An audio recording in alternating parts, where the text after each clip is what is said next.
Namibia and the world, and welcome to our Thursday edition here at the Government Information Center. My name is Desire and I am your host for this afternoon, and today we are looking at solar revolving fund services. And these are services that are provided under the Ministry of Mines and Energy. In the studio this afternoon, I've got two lovely panelists who will be helping us to understand what the revolving fund services are all about, where they come from, and what they require for one to successfully apply for them. We have Ms. Saima Neke, and she is the Director for Energy Funds at the Ministry of Mines and Energy. Good afternoon, ma'am. And also we have Ms. Ishuna Nita Amakutsi, and she is the Deputy Director for Solar Revolving Fund at the Ministry of Mines and Energy. Good afternoon, ma'am. Good afternoon, and thanks for having us. To kick it off, I think I am also with our audience here, many of them who would want to know what is a solar revolving fund. Ms. Neke? The Solar Revolving Fund is a credit facility, or rather a financial solution that is offered by the Ministry of Mines and Energy. And the credit facility came in when the government actually realized that there is a need out there, especially for rural electrification, for us to promote the uptake of the solar. As we know, Namibia is one of the countries that are blessed with good sun, and the fund really is aimed to promote the uptake of solar in the rural areas, and to the extent also to some of the urban communities. And there's also, as we all are aware, our country is, population is in many of the areas we have a small group of individuals that are settling in remote areas, and in most cases it's not economical for the electricity distributors or companies that are actually distributing electricity to reach those areas. And we also take cognizance that that services might take longer than the government would want the services to reach the people during that the framework that the government put up. Hence, the credit facility is then aimed to make sure that those people that are able and have the financial means to electrify themselves are given an opportunity in terms of financial assistance to acquire the solar technologies and solar equipment so that they can electrify themselves. Mainly is to look at individuals, the businesses, and also the farmers, for example, to make use of this benefit that are offered by solar technology to uplift the well-being of our people, and also to benefit for this electrification through their own means of electrifying themselves, while the government is still working on ensuring that everybody have access to electricity. Okay. Ms. Amakutsi, what are the services that are offered by the Ministry of Mines and Energy regarding the Solar Revolving Fund? Thank you for the question. In promoting renewable energy, as my colleagues has alluded earlier, we have various packages in our basket that we provide financing to the individuals, or actually to the beneficiaries or to applicants who wants to take up the solar systems in their households. In giving these renewable energy technologies, we provide under the Solar Revolving Fund, we provide 3 types of technologies. We are looking at the solar home systems. For the solar home systems, we provide financing up to 60,000 Namibian dollars. It depends on the qualification or how the client is assessed. This system is mainly used for the lights, for people to watch TV, to charge cell phones, and also to plug any device depending on the energy needs, which is actually meant for that system. We're also looking at financing solar water pumps. This is mainly used by farmers or any household who is having a borehole who would want to pump water either for domestic use or maybe for their animals. For this technology, we finance up to 60,000 Namibian dollars, and we are also looking at the energy efficient technology, which is now we're looking at the solar water heaters. For that technology, we finance up to 35,000 Namibian dollars. And recently, the Ministry of Mines and Energy, together with the government of Germany, through GIZ, we signed a grant agreement whereby 5 million Namibian dollars was provided to the Solar Revolving Fund. So under that grant, we actually came up with a different line of beneficiaries. So under that grant, we are going also to provide financing to low-income individuals. Those ones, we are going to give them a loan up to 30,000 Namibian dollars, sorry. And these are the people who are earning a monthly income of 1,000 to 10,000 Namibian dollars. And we are also looking at small-scale businesses.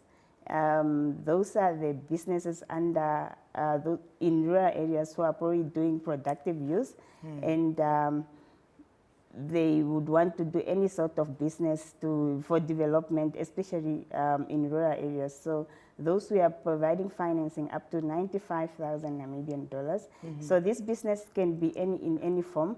We are looking at retail shops, we are looking at poultry, we are looking at any other form of business that anybody can do in off-grid areas, and we can be able to provide financing. We are also looking at farmers, any other form of farming. It can be irrigation, it can be any other form of farming. So for those, we are also providing financing up to 60,000 Namibian dollars. For low income, we are providing financing at no interest rate at all. And for businesses and farmers, we are providing financing at 4% interest.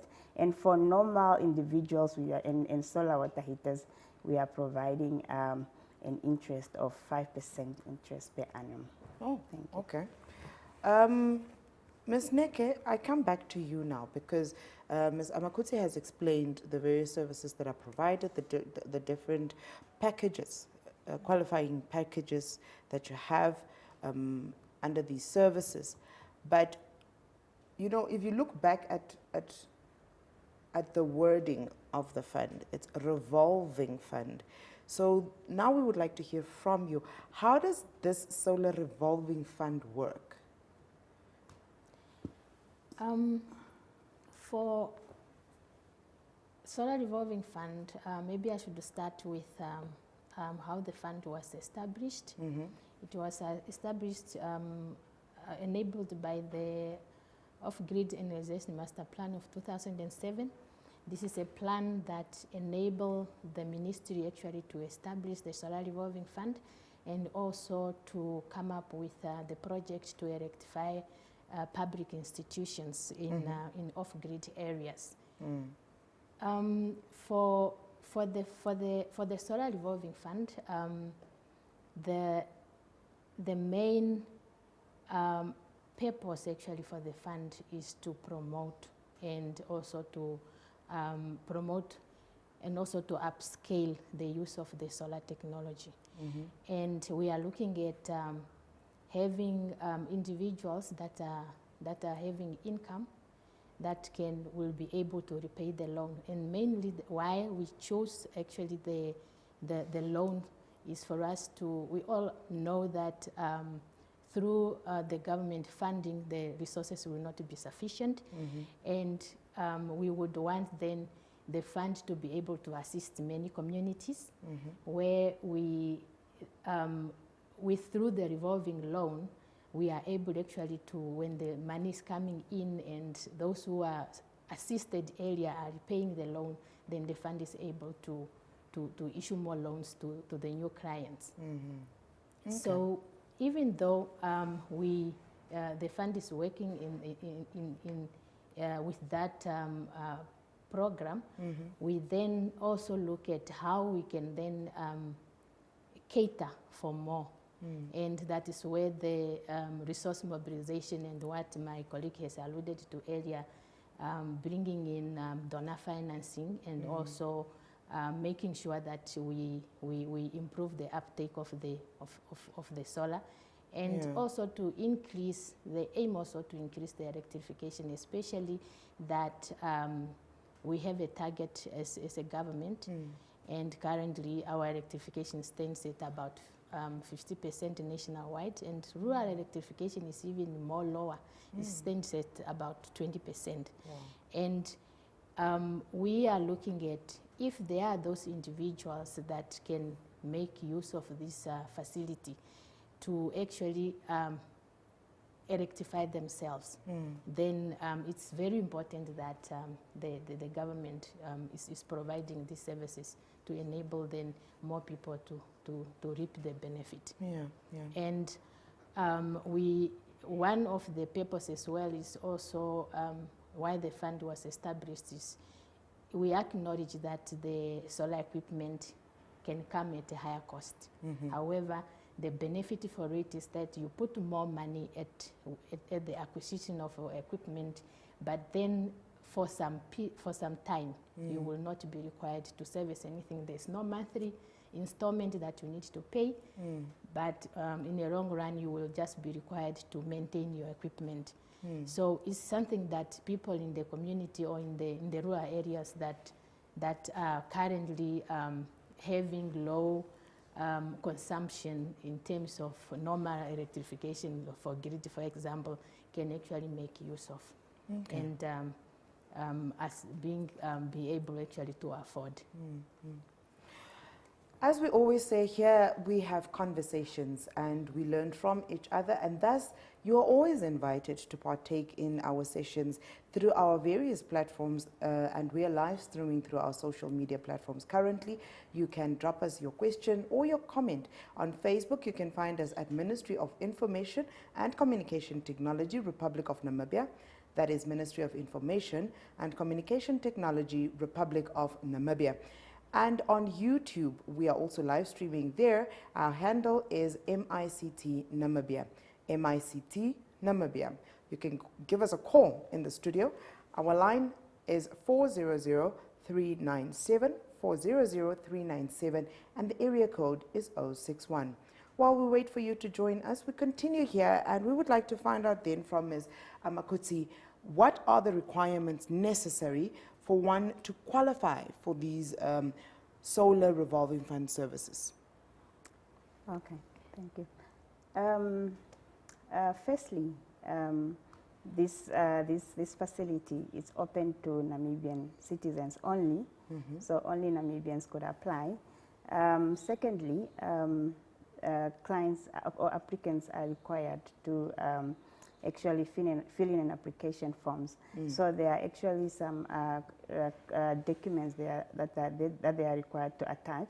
So we are looking at those who are employed. They are required to attach their latest pay slips and 6 months bank statements for us to be able to assess their income.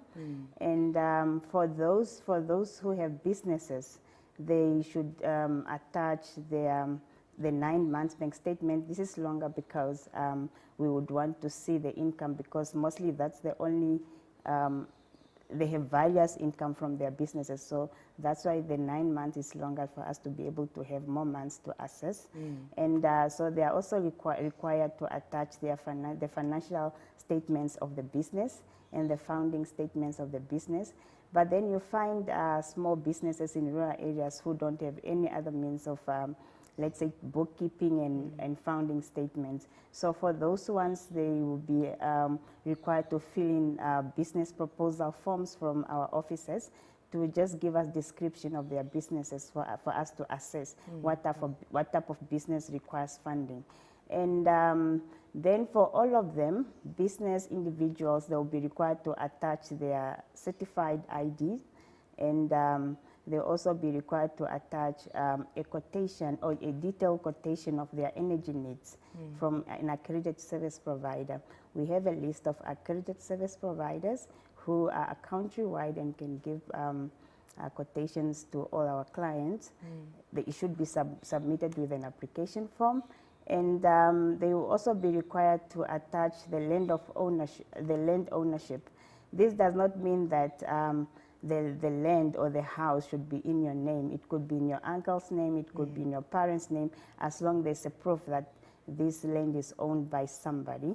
And for those maybe farmers who are leasing land, they could also attach lease agreements. Thank you. Okay. Ms. Nike, Mr. Amakutsi started off by giving us the requirements, telling us what we need to attach. But once this application has been submitted to your offices, what is the procedure thereafter? And what is, let's say, the estimated time period that it goes from that it takes from point of submission to approval? Thank you. Mr. Makuzi indicated that we have service providers, accredited service providers, and the ministry is also working closely with Namibia Energy Institute, this under NAST, Namibia Science Technology University. And this is the institution that actually do the accreditation of these service providers. As we aware, the ministry does not do the installation itself. We have the service providers who are private companies, but they do through the Namibia Energy Institute, they are accredited, added to the list, and they provide that services. Once the application is completed and it has been submitted, all the documents, the required documents are in place, we also require that a quotation be attached to the application. That quotation, the applicant should actually approach one of those service providers and inform them of their energy need. And the service provider will then size to determine that for that need, how much energy is required and how many equipment and type of equipment that are needed for that. Once that quotation is provided and the form is submitted to the ministry, we then do the assessment internally, and once the application is assessment is done, then internal approval are completed, then we then inform the applicant. The applicant then with the service provider will be provided with the approval, or if the application is not successful, we also inform them that this one is not successful, and the service provider will then be required to also be in contact with that client where the quotation has been issued to. There's then a process where we require a small deposit from the applicant. We then tell the applicant, your application has been approved and you are required to pay a specific deposit, which is ranged between 5% and 30%. Okay. Depending also on the risk of the client or how committed the client is in terms of the financials of that specific client. Once the client paid the deposit, we then inform the service provider with what we call the purchase order to then start procuring for the services of for the equipment of the client. And the service provider, we actually give them about 2 months because they need to purchase the equipment, and then once the equipment are purchased, they need then to do the installation. So the application process itself, the minimum time that we can take is it's mostly about 30 days, that is a month, and then we have a period that we should give now the service provider. One important thing is that the ministry, we require that the service provider should do the installation. We need the lights to be on because that is the purpose. Once the lights are on, everything is right, then the ministry will then send inspectors who will go to every household where the system has been installed to make sure that the client system has been installed as per the invoice and as per the quotation which was submitted. And also if it meets the installation standard that is set. And that is a very important process to us, just to make sure that the client also gets value for his money. Yeah. And before any funds are being paid to the service provider. And as such, we then make sure that the client also confirm that everything is fine, the lights are on, and that is only when we can add that client has been rectified. Okay. Yes. Okay. Quick question here. So, I am based in Windhoek. I am working, for example, and I have a home in Windhoek, yet I would want to have a system installed at my house at the village. Do I qualify? Ms. Samakuti? Yes, you actually qualify. It's open to everybody, wherever you are. You can apply wherever you are. Once, when you are filling in an application form, there are actually categories where you can fill in installation information.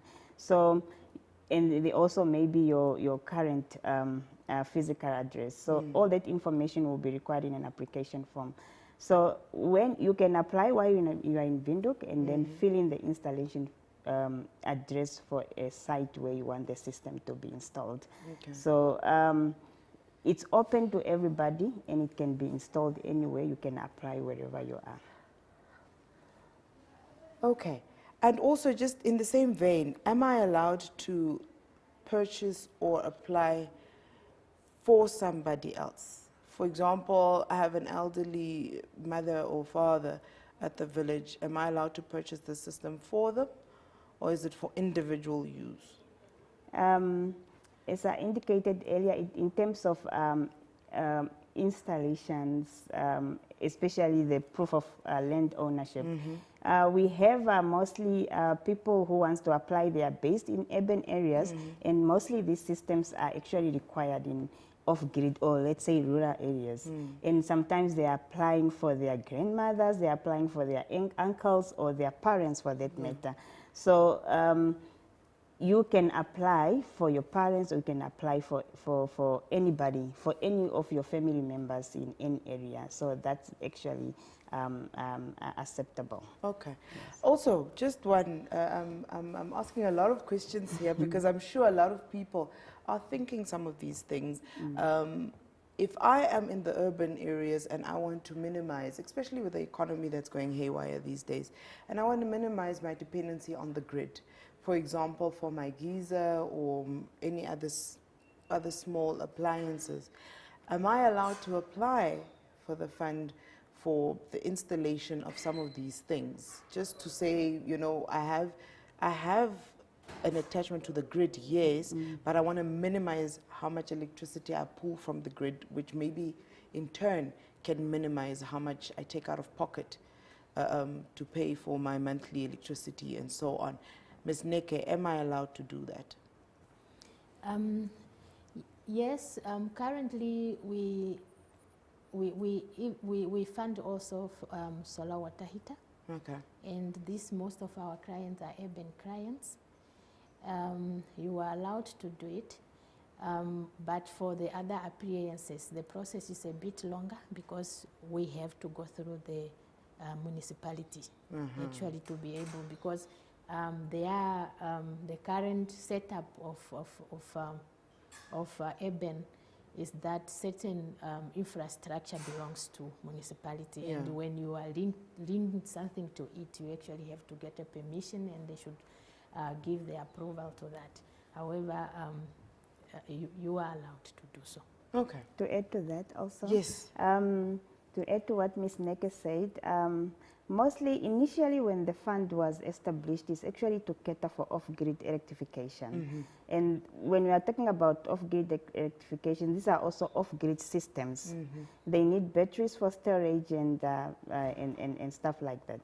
However, for urban areas, sometimes they would want to connect it to the grid, and we call those systems grid-tied systems.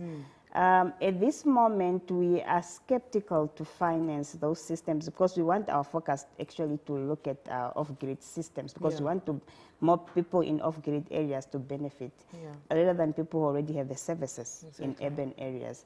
In future, we might look at financing grid systems. However, currently, unless you are applying a typical off-grid with batteries for storage. But for grid-tied systems, it's something that we need to look at this moment if we can really finance it, because we want these funds to be assessed by people who don't have services at all at this moment. We are asking the necessary questions so that we ensure that you are well informed about the fund, and make sure that you understand when you get up to go apply for it, you have the nitty-gritty details that pertain to you or your situation. You can also give us your questions via our social media platforms if you have any. And on Facebook, you can find us at Ministry of Information and Communication Technology, Republic of Namibia. Ministry of Information and Communication Technology, Republic of Namibia. On YouTube, we are MICT Namibia. MICT Namibia, that is on YouTube. You can give us a call in the studio. Our number here is 400-397, 400-397 with the area code of 061. 061 is the area code. We continue here, and the question we would like then to have Ms. Amakutsi assist us with is, what awareness creation campaigns has the ministry, embarked on to popularize these services to the citizens of Namibia? Okay, well, as Ms. Neke indicated earlier, that the fund has been in operation for some years. We have, the ministry has actually promoted the fund or the services in different or various platforms. We have been actually attending trade fairs for the past years, and we also do radio and television shows. We do road shows, and we also do community visits, because we need to disseminate this information. These are technological information that people need to understand, and they need to know how to use their systems as well, because solar systems are quite sensitive systems, so people need to be equipped with the information. And we have been actually visiting communities. Maybe we haven't done a lot, but we are still doing more. But we need to educate people on how to use their systems. So at this moment, through the ministry, together with the Green People's Energy Projects, the one from GIZ, we are actually taking a campaign, or taking over on a campaign which is currently running from October to March next year. In October to early November, we visited already Kavango West and Kavango East and Zambezi. And currently our officials are actually in Ohangwena and Omsati region. And we are planning to roll over, because we are visiting all the 14 regions. We are rolling over to other regions as well. Also, we have service providers, as we indicated earlier, who are countrywide. They also now assist us in promoting, or actually just giving out applications to clients when they're actually selling their products. So they are also assisting the ministry or the fund in that regard. And they also go to radios to promote their businesses. And so that's a collaborative actually efforts between these two, the ministry and the service providers. So those has been our efforts in actually promoting the fund or the services. Okay. Ms. Neke, you did allude to it, and I think Ms. Amakutsi also mentioned it just now. This fund has been in place for quite some time. And surely with everything new comes challenges. And thus we would like to find out from you, what are the challenges that the fund has encountered during implementation and maybe even up to now through its rollout, if any? Yes, challenges are always there. If I can start with the one on the operational side, as I have indicated earlier, we need actually to inspect what is done on the site, and we need actually to look at if the system that is installed is actually in compliance or it matches what the client has requested initially.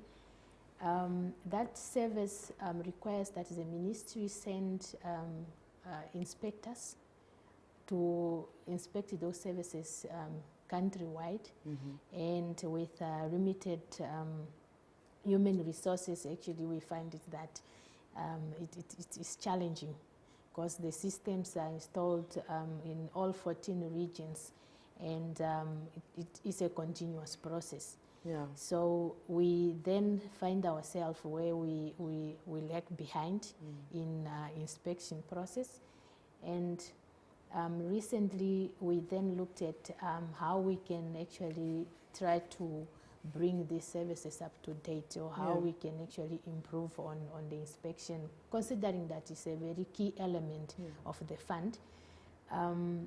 We are looking at collaborating with other entities, and currently we also have additional staff members, especially the graduates, to actually assist them the fund in that area.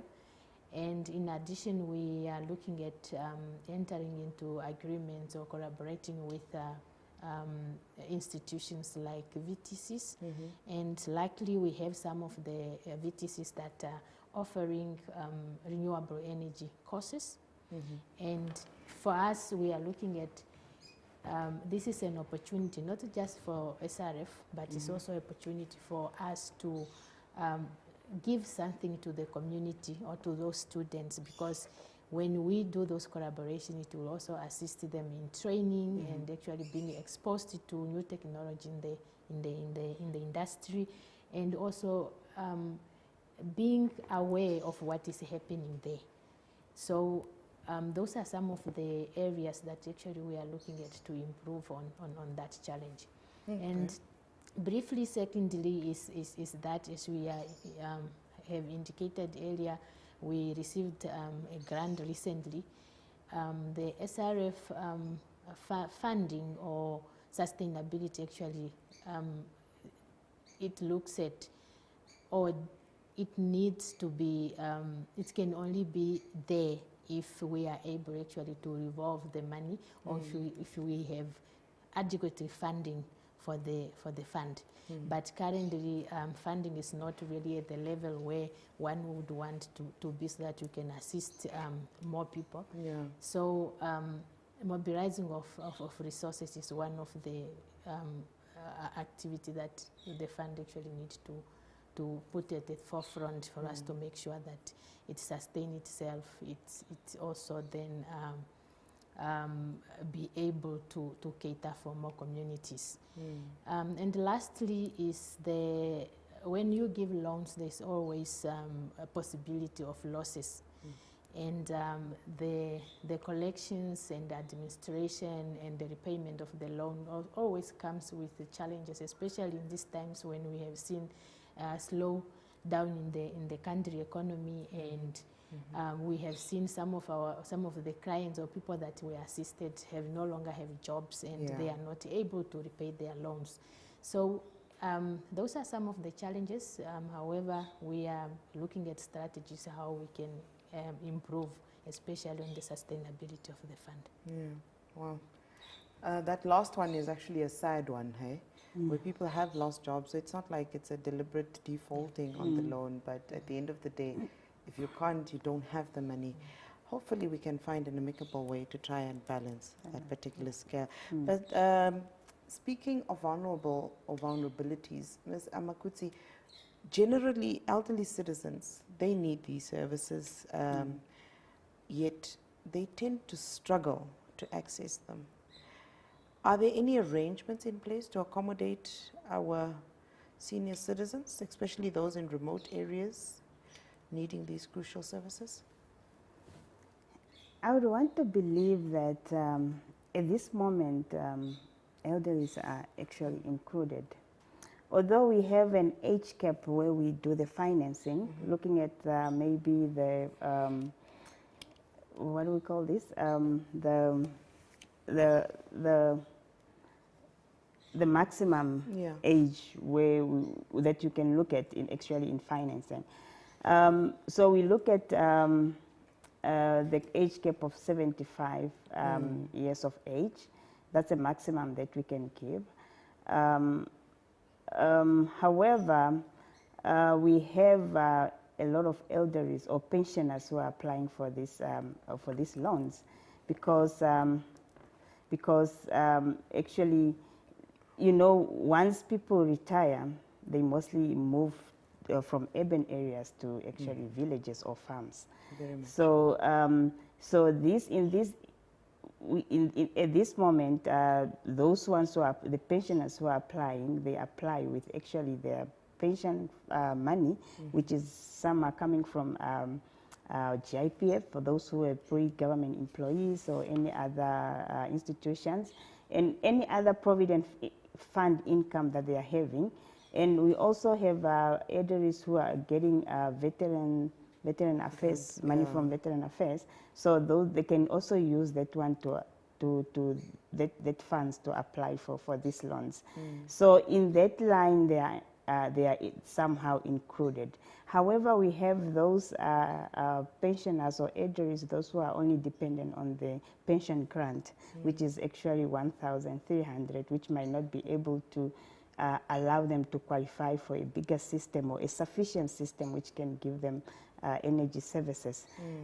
In that line area, we discussed that maybe people who are working, young people who are working, they can assist their parents, their grandparents in applying for them to acquire these technologies. So in that way, they can be assisted in that regard. However, in future, we'll look at possible solutions, maybe a subsidy or incentives which can assist elderlies, maybe through the revolving fund and the interest that we are getting, so that can be assisting more people, especially people who can be able to afford these technologies. Okay. Ms. Neke, Ms. Amute now covered the area that specifically we're talking about the elderly. But if you look at the umbrella objectives of the fund, is to create access for rural, areas to electricity. And now we want to now find out, to what extent have these inhabitants of the rural areas accessed these services? Are they really buying into it? If not, what is creating the challenge? Well,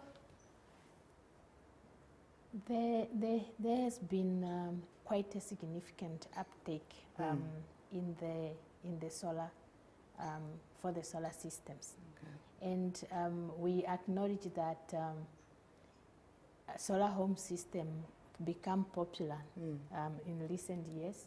There is quite a number of the value or of the number of systems that we have financed so far.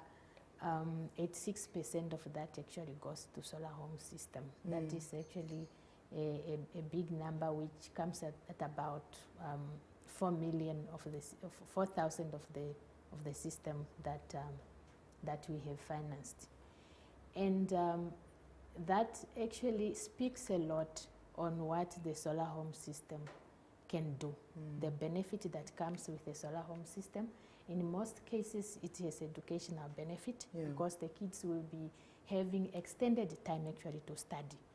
And they will even be able to study during the night, not all the days when you do not have electricity. You are actually focused to maximize during the day.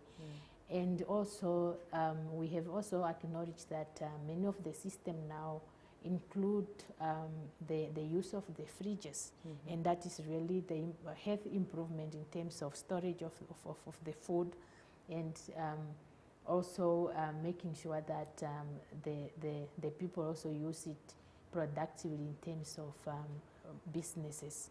So the solar home system are becoming popular, and I think with awareness campaign, people are also seeing the benefit that it comes with it. And also additionally, the higher uptake that we have also recognized is for the solar water pumps. And one can actually understand that most of the farmers are trying to make sure also and cut costs in terms of access to water, because for the solar, it's just payment of infrastructure, and then you will be able to get your water without a monthly bill. So the solar water heaters currently they are funded at only about 3%, where the solar pumps are standing at 11%. So the uptake is there, but however, as my colleague have indicated earlier, what keeps us awake at night is the fact that there are still a group number of communities that are excluded. Those ones that are not able actually to provide, or those who don't have income actually to apply for the loan, they are still excluded, and we take cognizance of that, and it's something that we are finding ways actually to see how those people can also be brought in the net. I'm glad to hear that, because that was my biggest concern.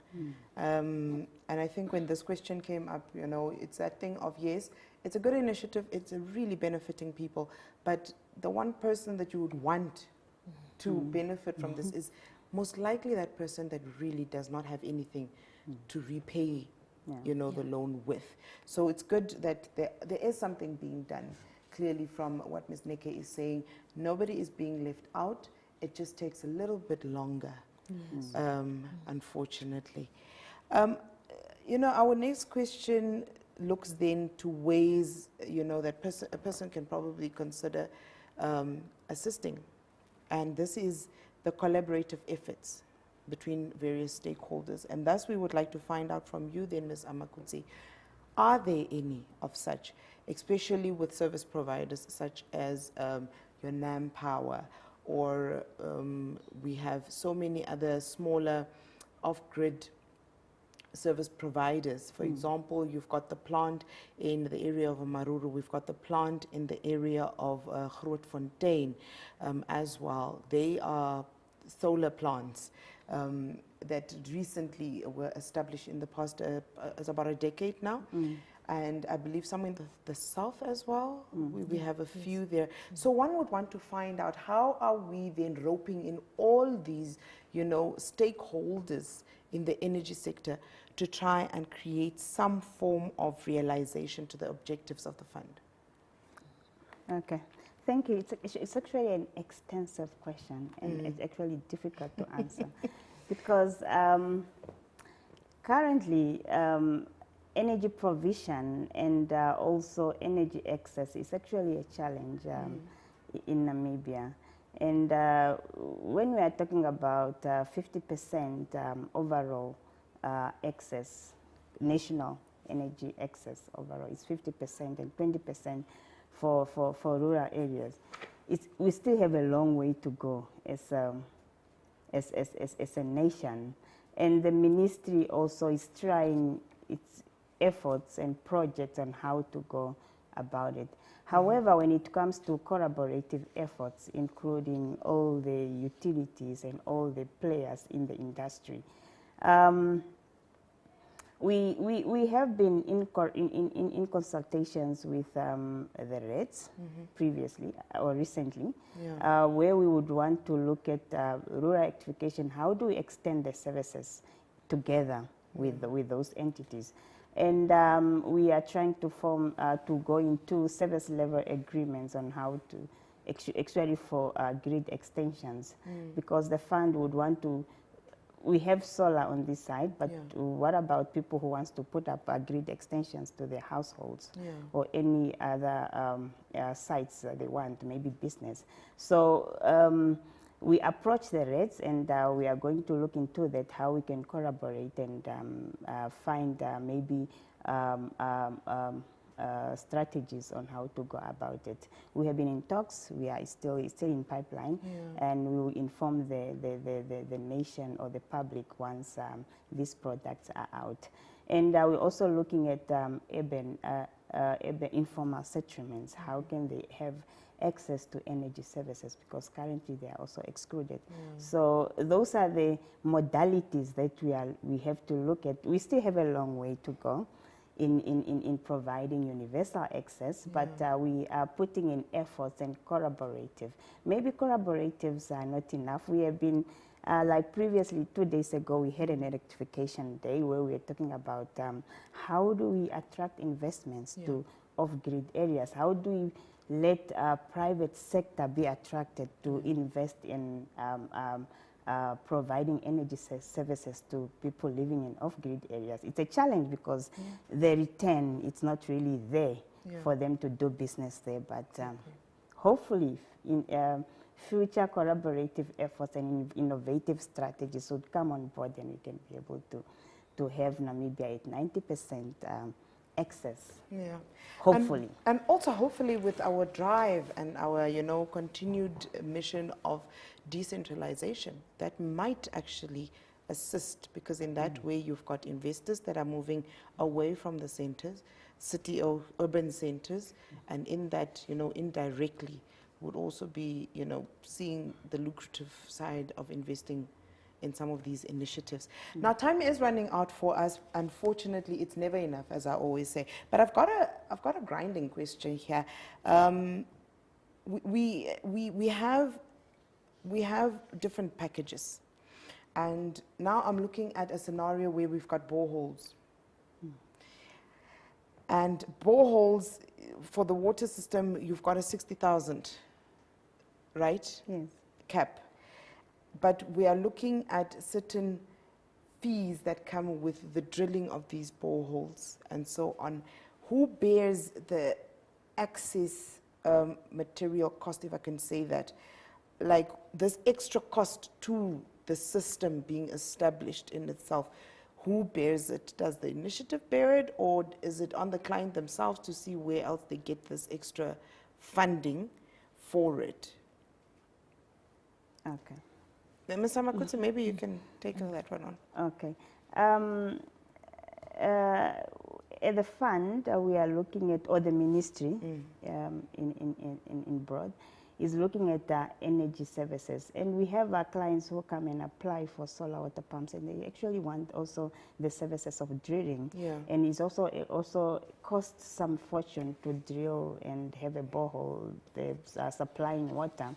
And given the mandate of the ministry, unfortunately, we're only looking at energy services. And that's pumping water from the borehole and not actually the supply of water, which is, I can probably link it to the Ministry of Agriculture. However, with us is actually to provide provision of energy access only. And that's how we come into the provision of water. Okay, but quickly, linking to that one, is there any future consideration of collaboration between the two ministries with that regard? Okay, we have thought about it, but we haven't probably approached Ministry of Agriculture yet, but we have given us actually now a thought, maybe to approach them and just see how we can collaborate in that regard. Okay, as I said, we're running out of time, but we can't leave the public without being informed on where people can actually access these services. Do we have areas in the regions where people can approach offices, where they can approach contact details or even website addresses? Ms. Neke. Yes, the forms and the services of the Solar Revolving Fund can be obtained from the Ministry of Mines and Energy website. Okay. all the forms actually are there, and also we have a quite good business relationship with the service providers, and they are actually based in all the region countrywide. So the client can go to that service provider, they will be able to get the forms and all the information necessary. And as my colleague indicated earlier, we are also doing now the campaign in the regions. We are actually consulting with the regional offices, the council's offices, for them actually to be able also to provide some of this information to the public, and we will actually provide them with the necessary information and necessary documentation that they need. Okay, okay, well said. I hope we have taken away a lot from today's session. The future, unfortunately, needs us to have electricity, and thus we have initiatives like this to assist, to ease that evolution for us. I would like to thank our panelists this afternoon. They're both from the Ministry of Mines and Energy. Thank you for availing your time this afternoon. I hope we will see you again when we need you to come and educate our public a little bit more. But from myself, Desire Kahiha, along with my production crew, bye-bye until next time. Thank you for having us. Thank you.